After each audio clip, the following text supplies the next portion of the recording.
কোনো কারণে আইছো আমি খারাপ আমার ধরা আইছো তুমি ধরা খাইছি বাড়ি গই তোর বাড়ি ছিল হ্যাঁ জিজ্ঞাসা করো এ এ তুই কেন আইলে গেলে তুই কেন আইছিস না কোনো খারাপ আমার কাছে কোন উদ্দেশ্যে আইছিস কোন উদ্দেশ্যে আইছিস হ্যাঁ হ্যাঁ হ্যাঁ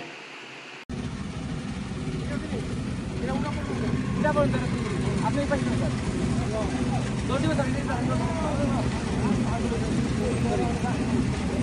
গাড়িটা আমি এই মোট গাড়ি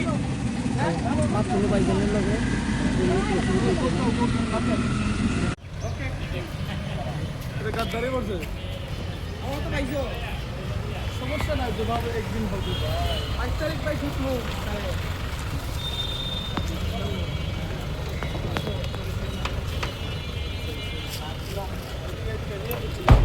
আস্তে আস্তে না পরে কত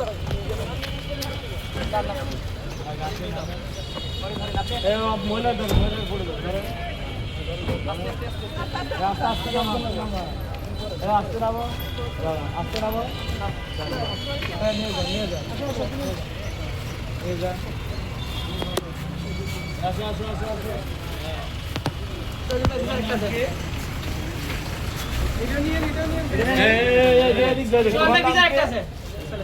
হ্যাঁ অজিত দাস তোমার নাম দাস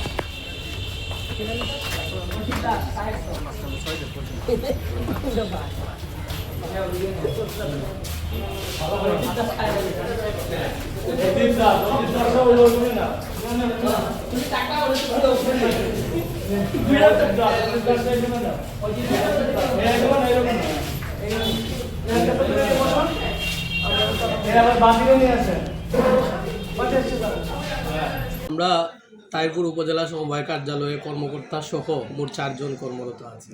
এখানে কর্মরত আছেন বাবু অজিতচন্দ্র দাস।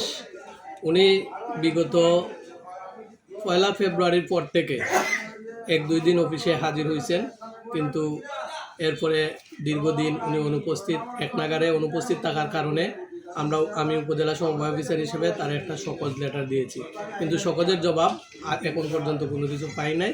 না পাওয়ার কারণে আমরা আবার রিমাইন্ডার হিসেবে দ্বিতীয় শোকজের পদক্ষেপ নিচ্ছি। হ্যাঁ, বিগত কয়েকদিন আগে পত্রিকার মাধ্যমে বিষয়টা আমরা অবহিত হয়েছি এবং এই পত্রিকা পাওয়ার সাথে সাথে যেহেতু সে আমাদের এই সমবায় বিভাগের একজন কর্মচারী, এই এত বড় অপরাধের সাথে জড়িত, আমরা তার বিরুদ্ধে এই পত্রিকাগুলো আমরা সংযুক্ত করে ঊর্ধ্বতন কর্তৃপক্ষ করে প্রেরণ করছি তার বিরুদ্ধে আইনগত ব্যবস্থা গ্রহণের লেগে। এবং সে এটা অত্যন্ত ব্যাখ্যাজনক একটা ঘটনা। পত্রিকার মাধ্যমে যেটা আমরা দেখলাম, এটা আসলে অত্যন্ত দুঃখজনক। তার দৃষ্টান্তমূলক শাস্তি আমরা চাই, সে যেই হোক, শুধু এবং এই বিষয়ের সাথে যারা জড়িত প্রত্যেকের, কারণ এটা সমাজের নৈতিক অবক্ষয়, সমাজের অবক্ষয়। এই ধরনের কাজকে কেউ কোনো সুস্থ মানুষ প্রশ্রয় দেবে না। আমি তার দৃষ্টান্তমূলক এবং সর্বোচ্চ শাস্তি চাই। সুনামগঞ্জবাসী নতুন জানতে পারবে।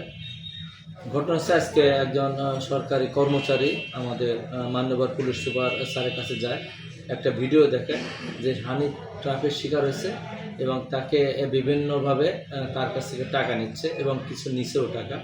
দেখার পরে যে যারা এই কাণ্ডে জড়িত তাদেরকে হেফাজতে নেওয়ার জন্য আমরা কৌশল অবলম্বন করি। এই কৌশলে আমাদের প্রায় 1 ঘন্টার সময় লাগে। প্রথম আমরা সেই বহিষ্কৃত সেই কর্মচারীকে, অর্থাৎ যার সাথে প্রতারিত হয়েছে হানিফরা ছেলেটা, সে তাকে আমরা গ্রেপ্তার করে তাকে বাসায় অভিযান করি, কিন্তু সে না থাকায় পরবর্তীতে আমাদের আরেক কৌশলে তাকে আমরা এক জায়গায়, তারা আরেক বন্ধু করে দিয়ে তাকে আমরা ডেকে আনার পর সেখান থেকে আমরা সিভিলে তাকে হেফাজতে নিই। পরবর্তীতে তার কাছ থেকে থানায় আনা জিজ্ঞাসাবাদ করি যে সেদিনে সে মেয়েটা নিয়ে গেছিল, সে মেয়েটা কোথায়।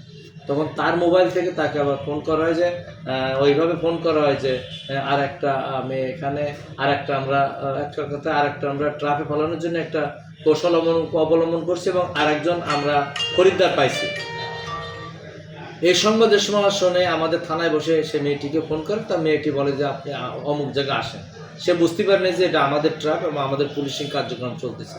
তখন আমি মহিলা সাব ইন্সপেক্টর এবং মহিলা পুলিশ সদস্য, যেহেতু মহিলা একজন, তাকে হেফাজত নিতে হবে, আমি নিজের সহ সেখানে যাই। যাওয়ার পর সেই রেস্টুরেন্ট থেকে আমরা তাকে হেফাজতে নিই। এখন জিজ্ঞাসাবাদ চলছে। এই বিষয়টা যেহেতু একটি স্পর্শকাতর বিষয়, আমরা এখন নাম প্রকাশ করতেছি না, যেহেতু আমরা বিষয়টা আরও জিজ্ঞাসাবাদ করতেছি। এই একই ঘটনা আরও কারো কাছে ঘটিয়েছে কেন, যেহেতু তাদের দুজনের মোবাইল আমাদের কাছে আসছে এবং জাহানি ট্রাভেলের সময় যে আপত্তিকর যে ভিডিও করছিল সে মোবাইলটা আমরা উদ্ধার করতে পারছি। সে সবগুলো আমরা হেফাজত দিচ্ছি, আমাদের কাজ চলতেছে। এখন আমাদের ঊর্ধ্বতন অফিসারদের স্যারদের সাথে কথা বলে স্যারদের দিক নির্দেশনা মোতাবেক আমরা আসামিকে বিচারের নিমিত্তে বিজ্ঞ আদালতে সোপর্দ করব। ধন্যবাদ।